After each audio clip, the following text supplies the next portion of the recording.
आगरा के बाफतियाबाद विधानसभा क्षेत्र की सीमा पर बसे बीहड़ के गांव सुखलालपुरा से एक बड़ी खबर सामने आ रही है, जहां ग्रामीण अपनी मूलभूत सुविधाओं की मांग को लेकर धरने पर बैठे हुए हैं। ग्रामीणों का कहना है कि गांव तक पहुंचने के लिए आज भी उन्हें कच्चे रास्तों और उडगन नदी के पानी से होकर गुजरना पड़ता है। बरसात के मौसम में हालात और ज्यादा खराब हो जाते हैं, जिससे गाँव का संपर्क कई बार पूरी तरह प्रभावित हो जाता है। बताया जा रहा है कि गाँव के लोग पिछले 3 दिनों से लगातार धरना प्रदर्शन कर रहे हैं। इस धरने में सिर्फ पुरुष ही नहीं बल्कि महिलाएं, बच्चे और बुजुर्ग भी बड़ी संख्या में शामिल है। ग्रामीणों का कहना है कि अब वह केवल आश्वासन नहीं बल्कि अपनी समस्याओं का स्थायी समाधान चाहते हैं। धरने पर बैठे लोगों की मुख्य मांग गांव तक पक्का रास्ता, उडगन नदी पर स्थायी पुल और रेलवे लाइन पर अंडरपास निर्माण की मांग है। ग्रामीणों का कहना है कि आजादी के इतने वर्षों बाद भी उनके गांव की तस्वीर नहीं बदली और विकास आज भी गांव तक नहीं पहुंच पाया है। ग्रामीणों ने चेतावनी दी है कि जब तक उनकी मांगों को लेकर ठोस आश्वासन नहीं दिया जाता तब तक उनका धरना जारी रहेगा।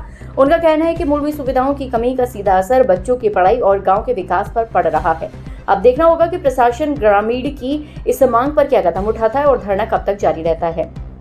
ये धरना हमारे पूरे ग्राम पंचायत नोटा के सुखलालपुरा के ग्रामवासियों का धरना है। पूरे बुजुर्ग, महिलाएं, बच्चे सब मिलके बिना कुछ खाए पिए धरना दे रहे हैं। हमारी मांग है, एक उटंगन नदी पे पुलिया बनाने की मांग है, जिस पे आए दिन बड़ी से बड़ी गंभीर समस्याएं होती रहती हैं।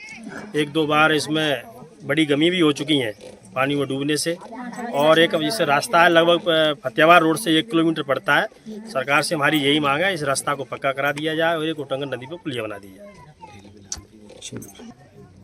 इसी में लगभग एक पुलिया हमारे बीच में आप आए होंगे तो रास्ते में एक रेलवे लाइन मिली होगी, उसमें एक पुलिया बनी है छोटी सी।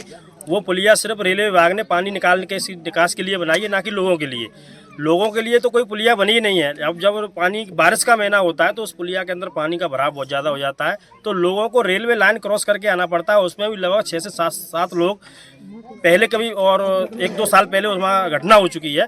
तो मेरा शासन से अनुरोध है, रेलवे विभाग। हमारी ये समस्या है कि जब तक हमारी मांग पूरी नहीं हो जाएंगी तो हम धरने से उठेंगे नहीं, कितने ही दिन हो जाए। मांग क्या है? मांग हमारी एक हमारी पुलिया बन जाए, एक रेलवे की बन जाए और पक्की रास्ता बन जाए। पुलिया क्या, ये नदी जो बगल में है, नदी का पुल चाह रहे हैं आप? हाँ, नदी वाली पुलिया चाह रहे हैं हम। अच्छा, हमारे बच्चा अनपढ़ रह जा रहे हैं। जाऊ जमाने में तुम बताओ, बच्चा सब पढ़े लिख रहे हैं और हमारे बच्चे बड़े बड़े हो गए, पढ़े लिखे नहीं जा पाते हैं। अभी परेशानी सबसे ज्यादा जी है। अच्छा, ठीक है। फंड क्या नाम है आपका? आप धरने पर बैठी हैं, काम काज छोड़ के धरने पर बैठी हैं। जिस तरीके से धरना चल रहा है तो क्या आपको चिंता नहीं कि आपके घर पे कामकाज होना चाहिए? आप धरने पर क्या करेंगे? काम करता तो मेरा आदमी नहीं है, ठोर नहीं ले पा रहे, तो बच्चे नहीं पढ़ पा रहे, तो काम से क्या रहा है। अच्छा, क्या समस्या अभी तक कैसे चल रहा था? जैसे अभी तक पुलिया नहीं थी तो कहाँ से होकर गुजर रहे थे? बेड़ में वजह से नहीं आदमी का, किसी का आदमी आते तो कर देते, जिसका आदमी नहीं आते तो जनता नोटा में पैदल जाते, तब वहाँ से आते हैं बड़े बड़े जंगल में। तो अभी आश्वासन कुछ मिला है? नहीं मिला। तो क्या धरना जारी रहेगा आपका? जब तक। तुम्हारा? महोदय, मेरा नाम अवधेश है। क्या समस्या है? समस्या यह है, बड़ी नितांत विडम्बना का विषय है कि वर्ष 1947 के पश्चात अर्थात देश की आज़ादी के पश्चात भी ये पूरा भारत स्वतंत्र हो गया। देश में बहुत उन्नति की, परंतु ये ग्राम विकास नहीं कर पाया, उन्नति नहीं कर पाई। बड़ी समस्याओं का सामना करना पड़ता है।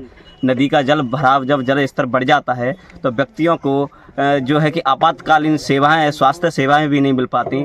बच्चे, शैक्षणिक स्तर शून्य है बच्चों का, और हमको शैक्षणिक स्तर के साथ साथ जब जो है कि वर्षा ऋतु आती है तो नदी का जल स्तर बढ़ जाता है और व्यक्तियों को बेरोजगारी की समस्याएं उत्पन्न हो जाती हैं, आर्थिक निर्धनता का सामना करना पड़ता है महोदय। और बारिश के समय पर रास्ता इतना चिस्त विस्त हो जाता है कि निकलने की समस्याओं का सामना करना क्या पड़ता है। अभी धरना चल रहा है आपका? हाँ जी महोदय, हमारा जो है कि इस मांग के तहत हमारा धरना प्रदर्शन जारी है और यह मांग हमारी तब तक जारी रहेगी, धरना तब तक जारी रहेगा जब तक हमारी मांग जो है कि पूरी नहीं की जा सकती, और हम नितांत यहीं पर इकट्ठे रहेंगे।